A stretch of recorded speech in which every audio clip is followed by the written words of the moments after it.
Hello. Nice hair, ah. Thank you so much. Elijah, tinatawag ka nila.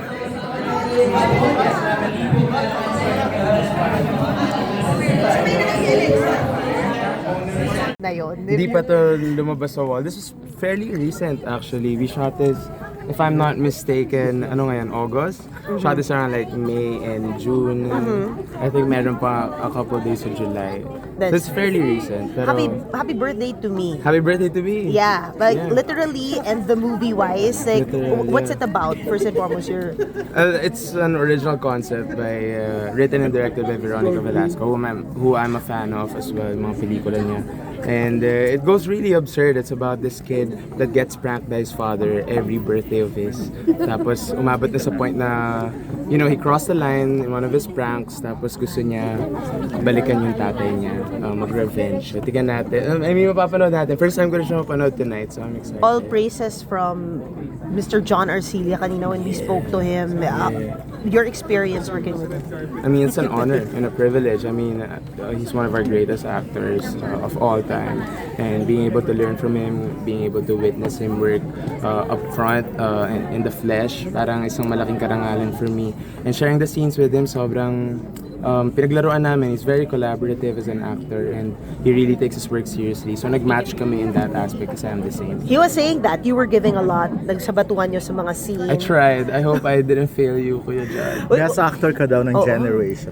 Sabi ko John, Kuya John, anong gusto mo? Lilibre kita mamaya.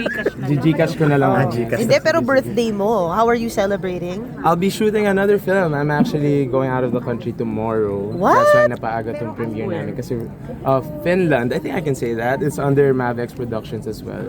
So, yeah, hindi ko pa alam kung how much I can say about the movie, but I'm going to Finland tomorrow. The team is already there and we're gonna have fun.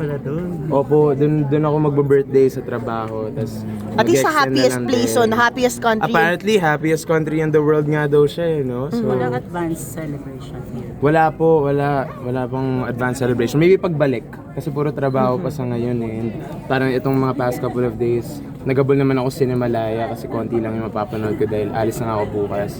Sabi ko, habulin natin, support tayo sa Philippine cinema. Are you at your happiest right now?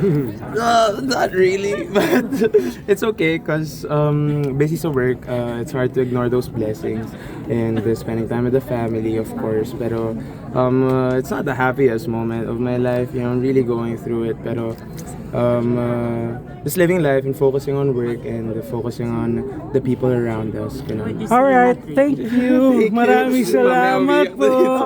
Thank you Baka very umiyak ka. much. Baka umiyak tayo. Thank Okay, you very much. enjoy tayo sa movie tonight. Salamat po. Kita-kits tayo ulit po mamaya. Salamat po. Thank you, thank you. But, naalala ko nung ADR, sabi sa akin ni Direk Ronnie, alam mo ba, like, marami sa team natin, ngayon na talaga na-gets yung ginagawa namin. Kasi on paper, it's a bit of a, you know, it's an original concept, and medyo crazy yung concept niya, yung kwento niya, may pagka-absurd. And I guess yung most of our team daw nung napanood na lang nila yung first cut, dun lang daw nag-make sense. So, kanina nung naririnig ko yung reaction sa mga tao, nagbubulungan nga kami dun sa taas kasi nakakatuwa, na-gets agad, na tumatawid agad yung gustong parating ng pelikula, yung gusto nyong maramdaman.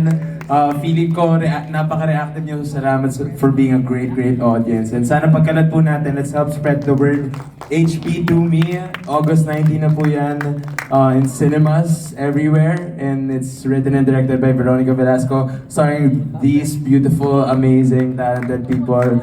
Sana po supportahan natin ang pelikulang Pilipino. Maraming salamat po.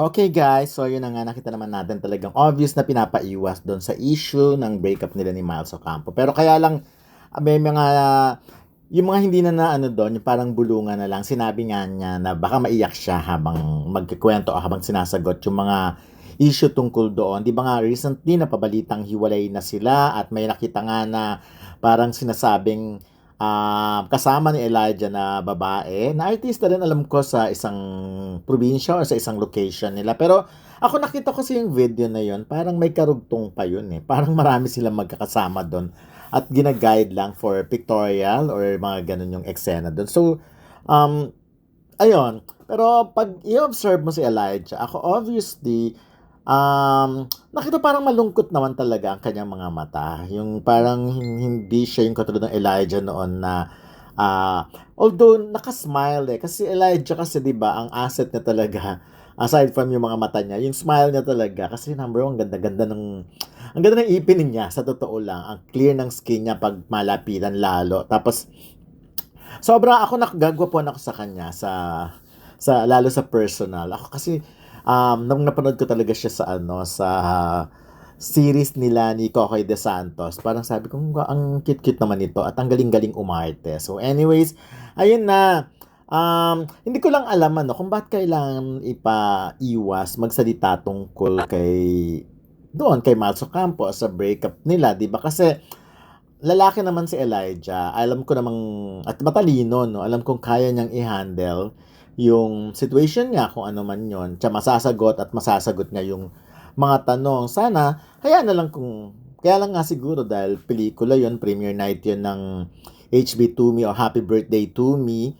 Nabida nga siya of course with John Arcilia. Siguro ayaw nilang medyo malihis nga yung promo. So hayaan na lang natin. Tsaka siguro baka nga hindi pa rin siya ready magsalita tungkol doon. So pero obvious naman na meron siyang dinadala, meron siyang dinadamdam.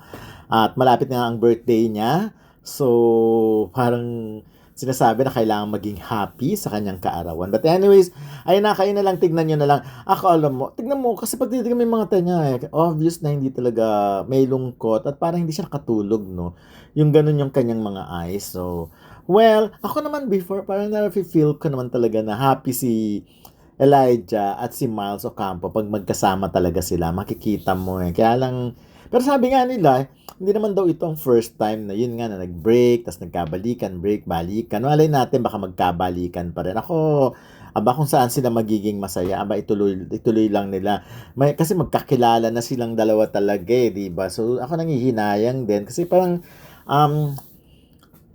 pinaglalaban naman nila yung relationship nila. Kaya lang siguro may mga bagay na hindi talaga pwedeng ilaban. So ayun na. At sana lang ako lang eto lang. Panoorin nyo itong HB To Me o Happy Birthday to Me starring Elijah Canlas and ayun na nga and John Arcilia. Grabe ang husay ni John Arcilia at ni Elijah dito sa movie na ito. Kabugan to ng acting lalo sa mga face-to-face nilang dalawa. Mag-ama kasi ang character nila kaya please panoorin nyo. Kakaiba yung pelikula Yung talagang sa simula, parang matatawa ka, maaaliw ka, mag-iisip ka. Pero sa ano na lang, paiiyakin ka talaga, tutulo ang luha mo. Tsaka syempre, bibilib ka talaga sa pagmahusay na artista talaga. Anyway, may interview rin kami kay John Arcilia tungkol. At doon nyo panoorin din kung ano ang sinabi niya, mensahe niya tungkol kay Elijah Canlas na best actor nga daw sa generation na ito. I think ganyan yung mga artistang gusto ko na mas ginugusto ko na mabigyan ng chance kasi ramdam mo na walang attitude. Tsaka nakita nyo naman, very gracious, very mabait, marunong makisama, mahusay makisama sa showbiz. Plus kita nyo naman, lumapit sa akin at bumesto talaga siya. Tapos, may gano'n. Anyways, yun na muna for na maraming salamat. So, basta ako nalulungkot lang ako for Elijah and Miles. Anyways, babu!